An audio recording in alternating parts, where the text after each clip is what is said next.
Videos देखने के लिए सब्सक्राइब करें जनसत्ता.com, बेल आइकन दबाकर पाएं लेटेस्ट नोटिफिकेशंस। नमस्कार, जनसत्ता में आपका स्वागत है।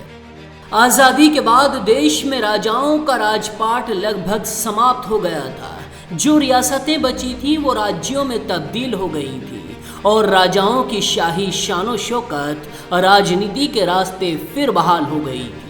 आज़ादी के बाद देश में कई ऐसे नेता राजनीति में आए जो राजघरानों से नाता रखते थे।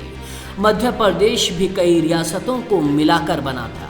यहाँ कई राजाओं ने राजनीति के माध्यम से लोकतांत्रिक तरीके से शासन भी किया, लेकिन यहाँ के दो राज परिवार सबसे ज़्यादा चर्चित हैं। एक है ग्वालियर का सिंधिया परिवार और दूसरा राघवगढ़ का दिग्विजय सिंह परिवार।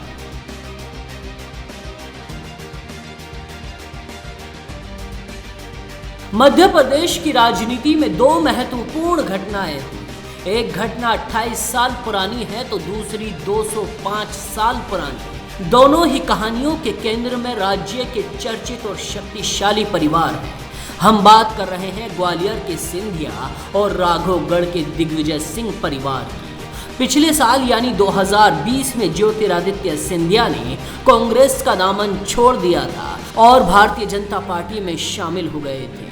इस घटना की वजह से मध्य प्रदेश में कांग्रेस को सत्ता गंवानी पड़ी थी और शिवराज सिंह चौहान को मुख्यमंत्री पद मिल गया था।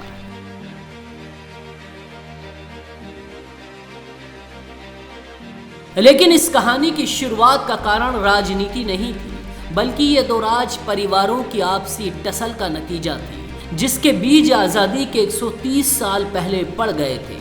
सन 1816 में सिंधिया घराने के राजा दौलत राव सिंधिया, जो माधवराव सिंधिया के परदादा थे, उन्होंने राघवगढ़ के 7वें राजा जयसिंह, जो दिग्विजय सिंह के पूर्वज हैं, उन्हें युद्ध में हरा दिया था। इसके बाद राघवगढ़ को तब से ग्वालियर साम्राज्य के अधीन होना पड़ा था।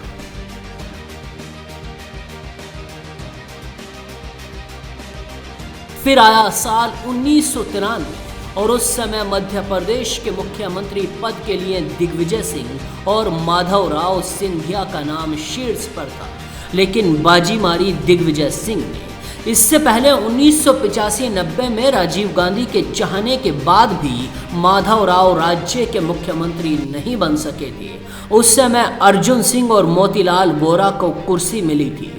राजनीतिक विश्लेषकों का मानना था कि 1993 में दिग्विजय सिंह ने मुख्यमंत्री बनकर एक प्रकार से अपने पूर्वजों की हार का हिसाब बराबर कर लिया था।